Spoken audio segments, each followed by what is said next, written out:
my parents began planning what they called the social event of the season. I am going to do An extravagant gala new to makeups celebrate I their have. golden child's achievement and introduce her to their network of influential connections.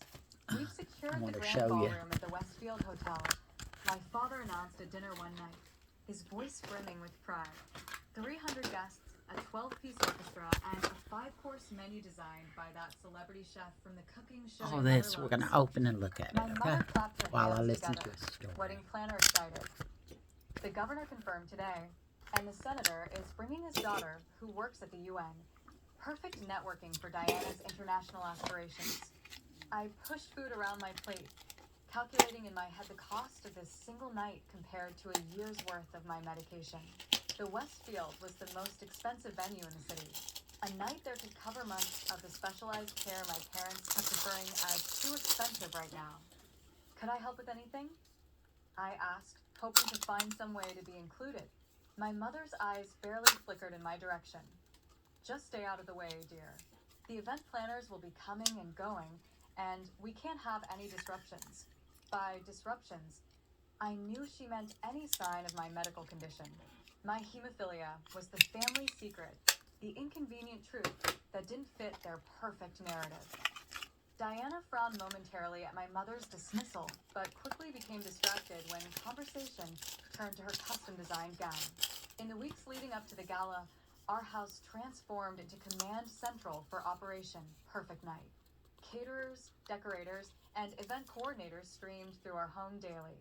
My parents held lengthy meetings about lighting designs and floral arrangements, while my increasingly urgent reminders about my dwindling medication supply went unheard. Mom, I'm down to my last dose, I said one morning, holding up the nearly empty vial of clotting factor. She waved her hand distractedly, phone pressed to her ear. Not now, Rachel. I'm confirming the ice sculpture delivery. Just use less or something. Use less. As if my medication was optional, like cutting back on sugar or screen time. My factor replacement wasn't something I could ration. It was what kept me alive. But that reality didn't fit into the gala preparations, so it was ignored. My body began showing warning signs that I couldn't ignore, even if my parents could. Bruises appeared on my arms and legs from minor bumps against furniture. Small cuts took longer to clot than they should have. One morning, I noticed tiny red dots underneath my skin. Petechia, a sign of low platelet counts that I'd learned to recognize over years of managing my own care. I had a scheduled appointment with my hematologist, Dr. Winters, but it was abruptly rescheduled when my mother realized it conflicted with the final menu tasting for the gala. Dr. Winters understands that these things happen, she said, not meeting my eyes as she scribbled the new date on the calendar. 2 weeks after the gala. It's not like it's an emergency, but it felt increasingly like one to me. I spent nights researching symptoms of factor depletion, recognizing too many in myself. I reached out to my online support group, and their responses confirmed my fears. Get to a doctor now, wrote one member. Those symptoms aren't something to mess with. The day before the gala, I made one final attempt to make my parents understand the severity of my situation. I found my father in a study, reviewing his speech for the following evening.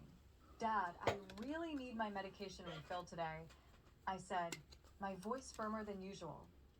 I'm showing signs of factor depletion that could be dangerous.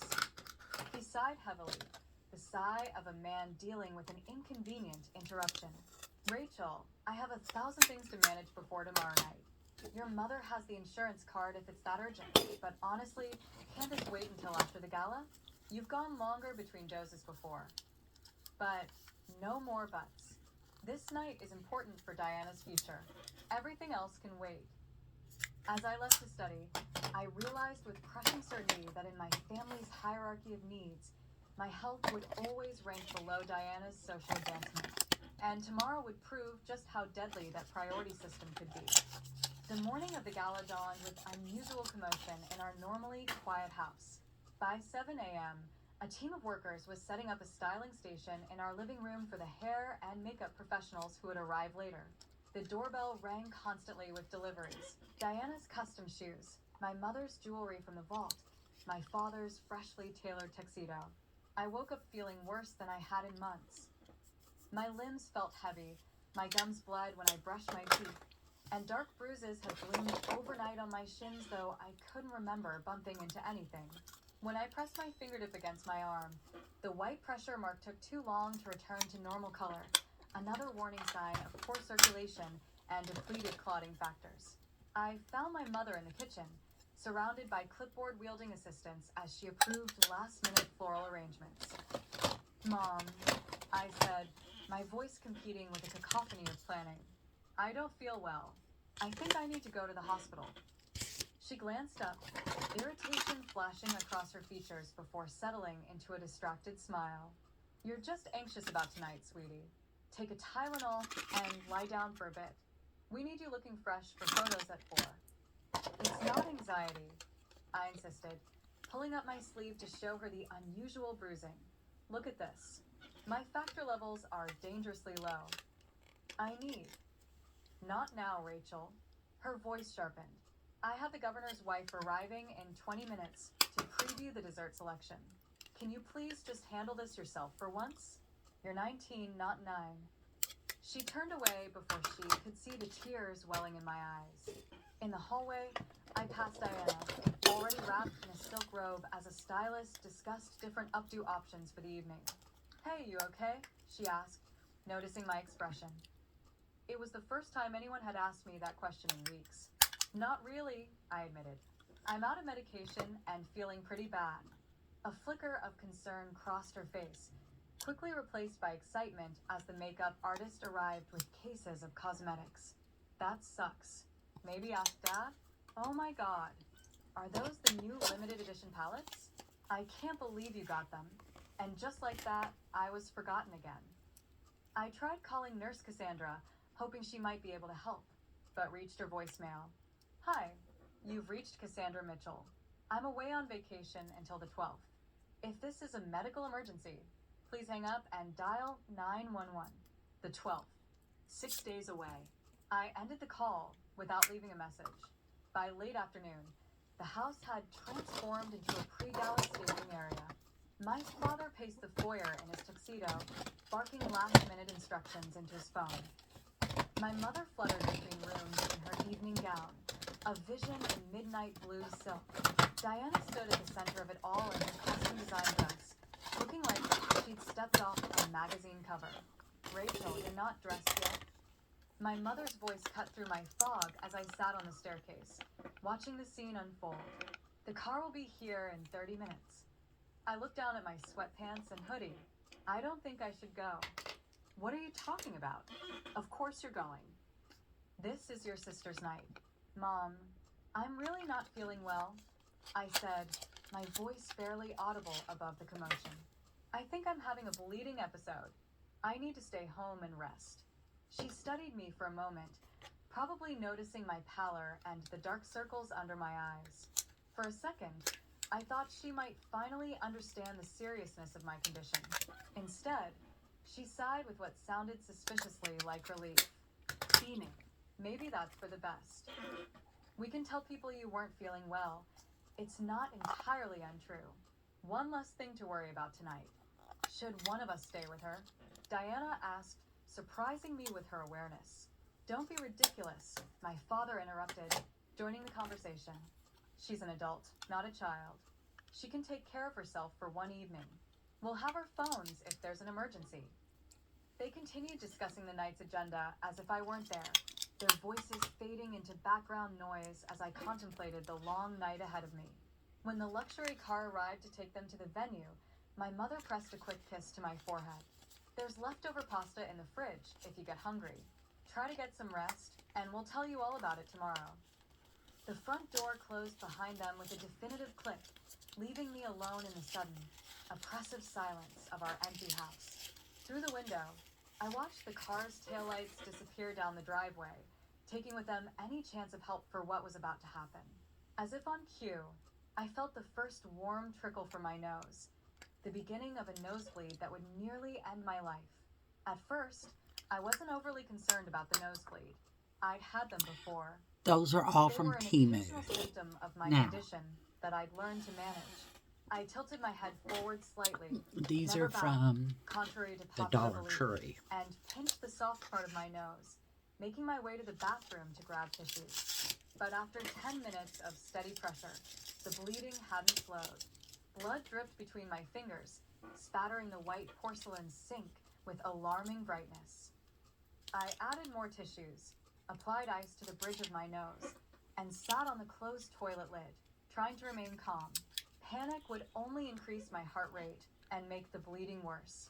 20 minutes passed. 30. A pile of blood-soaked tissues grew in the trash can beside me. Dizziness began to set in, the first sign of significant blood loss. I knew I needed help. I reached for my phone with fingers slippery with blood and called my father. The call went straight to voicemail. I tried my mother next with the same result. The gala was in full swing now, the venue likely loud with music and conversation. I sent a text message instead. Having nosebleed that won't stop.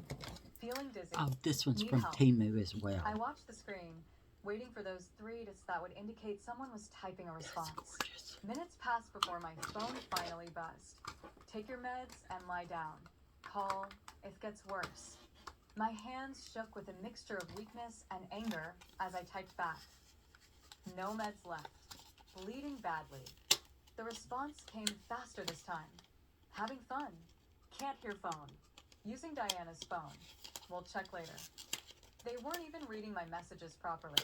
The realization hit me with the same coldness as the blood loss that was making my extremities numb. I tried calling Diana, but the thumping music in the background made conversation impossible. What? I can't hear you, she shouted. The governor just arrived. Gotta go. The call ended abruptly, leaving me alone with the steadily worsening emergency. Blood now soaked through my hoodie, and the bathroom looked like a crime scene. I needed emergency services, but my blood-slicked fingers kept slipping on the phone screen, unable to grip properly. After 3 attempts, I managed to dial 911, only for my phone to slip from my hands and clatter to the tile floor, the screen going black as it hit the ground. Panic surged through me as I realized my lifeline was broken. I tried to stand, thinking I could reach the landline in the kitchen, but the sudden movement sent the room spinning around me. I gripped the sink for support, accidentally knocking over a cup of toothbrushes that scattered across the floor. I needed my medication desperately. Despite knowing it was futile, I frantically searched the medicine cabinet, hoping to find a forgotten vial of clotting factor. All I found was the empty prescription bottle, the refill date stamped for next week, after the gala, when my parents would have time to deal with my inconvenient health needs. My body was entering crisis mode. My extremities tingled with cold as my body diverted blood to vital organs. The edges of my vision darkened, tunneling inward. I knew these symptoms from my medical education. I was approaching hypovolemic shock from blood loss. I needed to reach someone, anyone. With the last of my strength. That's it. I'll do a video of makeup pretty soon. I just wanted to show y'all the haul. Okay. Bye, y'all. Please subscribe. Give me a thumbs up. Ring that notification bell and share my channel. Kooky Kelly out. See y'all in a bit to do Pink for Cheryl.